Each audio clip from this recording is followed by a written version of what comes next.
Olá a todos, meu nome é Ana Clara, eu sou estudante de arquitetura da FAUSP. Primeiramente, eu queria agradecer a oportunidade em nome de todos os integrantes desse grupo de pesquisa, que é composto por estudantes da FAO, sob a orientação dos professores Tomás Queiroz Ferreira Barata e Cíntia Santos Malaguti de Souza, é, intitulado O Potencial das Bibliotecas de Materiais para o Ensino de Design, Arquitetura e Urbanismo. Para vocês entenderem um pouco da onde vem então nossa pesquisa. O artigo ele faz parte das investigações que integram o Programa Unificado de Bolsas da USP, que é chamado de PUB, e nosso objetivo era analisar as plataformas de materiotecas como ferramentas didáticas para o ensino da arquitetura e do design, com enfoque em materiais sustentáveis e processos de fabricação. Então a gente procurou entender o que são as materiotecas e também de que forma elas são relevantes no desenvolvimento de projeto e principalmente no aprendizado. Porque a gente entende que o material ele é uma escolha indispensável para o desenvolvimento de projeto.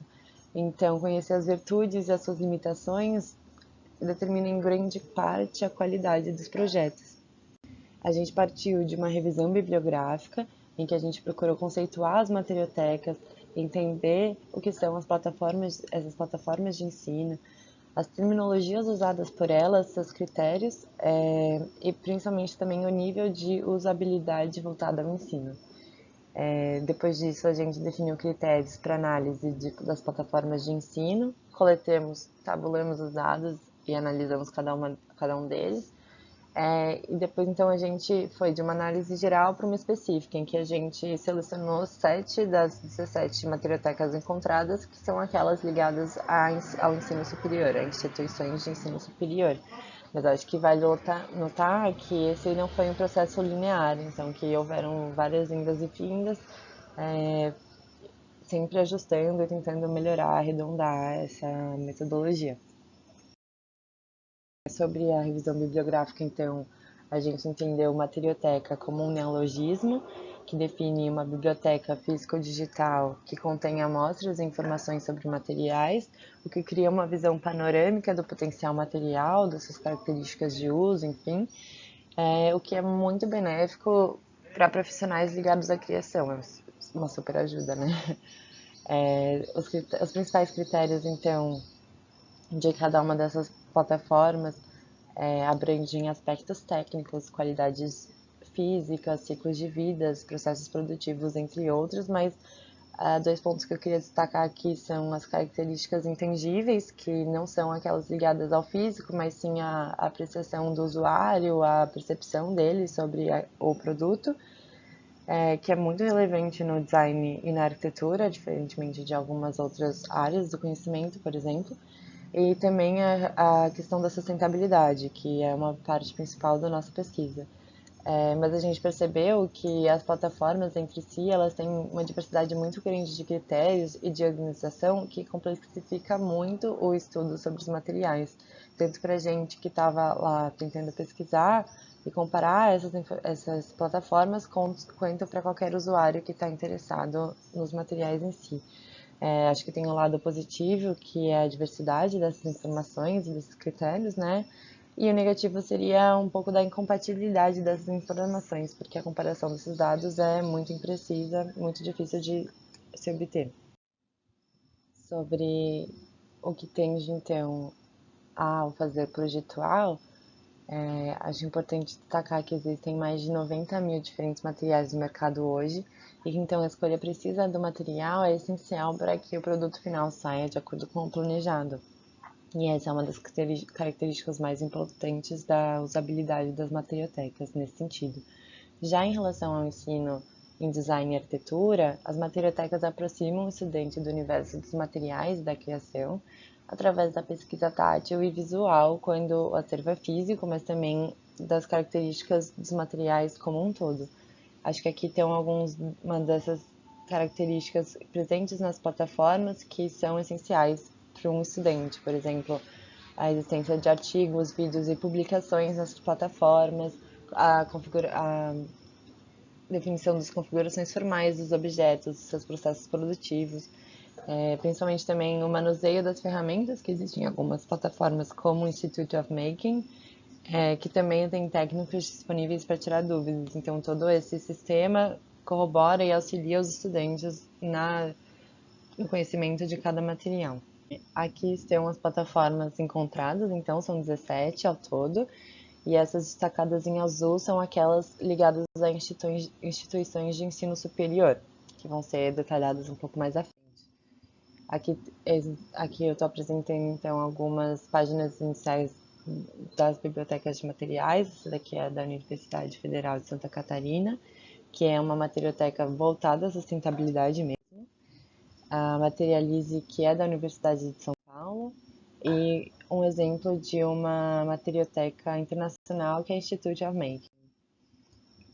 Numa abordagem ampla do amostral, então, a gente criou alguns gráficos para auxiliar nessa análise, e a gente percebe que, dentre as destacadas por nós, estão, em sua maioria, são brasileiras, seguida por norte-americanas e por italianas. A maioria delas, então, em português, e acho que vale destacar que só uma dessas materiotecas também tem a tradução.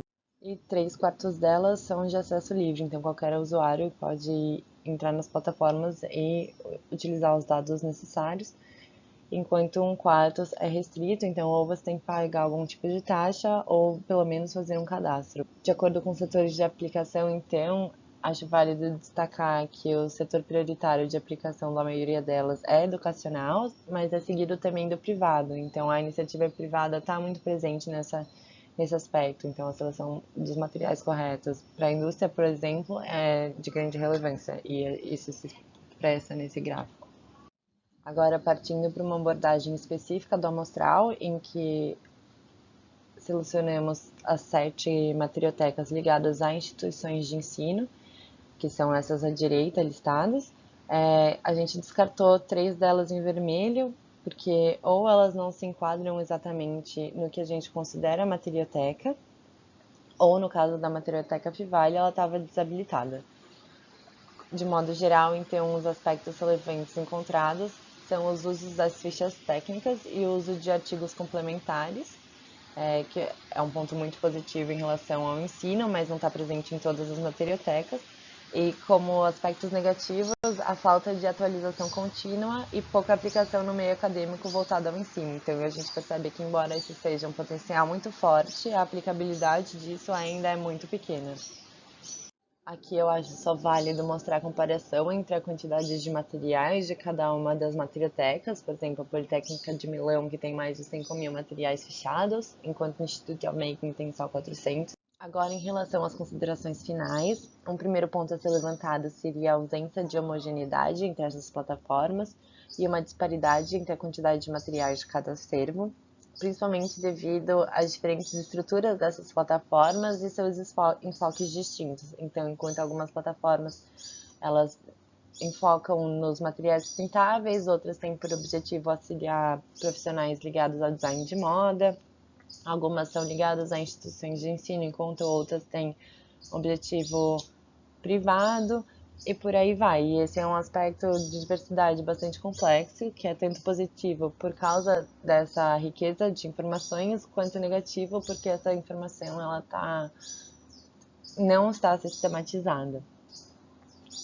Um segundo ponto seria a disponibilização de arquivos e fichas técnicas sobre cada material para download, que existe em alguma dessas plataformas, mas não em todas elas, o que dificulta um pouco a obtenção de informações para especificar o material no processo de desenvolvimento de um projeto. E, por fim, a necessidade de atualizações constantes dessas plataformas, que se encontram bastante engessadas e incompletas, e o grupo chegou como alguma resolução a possibilidade de criação de sites colaborativos, inclusive existem algumas dessas plataformas que permitem que pessoas de fora integrem o banco de dados, e seria muito interessante que isso fosse apropriado por alunos, professores e profissionais da área. Concluímos essa pesquisa, então, apontando o enorme potencial de cada uma dessas materiotecas em relação aos processos de ensino e aprendizagem em arquitetura, design e urbanismo, além do fato de elas propiciarem conhecimento à sociedade em geral, por serem plataformas de acesso livre e online, mas a gente destaca também a necessidade da atualização constante desse material, que se encontra desatualizado e incompleto até o momento. Essa foi uma pesquisa feita totalmente de maneira remota e que existe futuramente uma vontade de continuá-la e torná-la mais abrangente, então introduzindo também materiatecas com espaços físicos, outros meios de busca e por aí vai. Acho que é isso, muito obrigada. Qualquer dúvida, eu estou à disposição.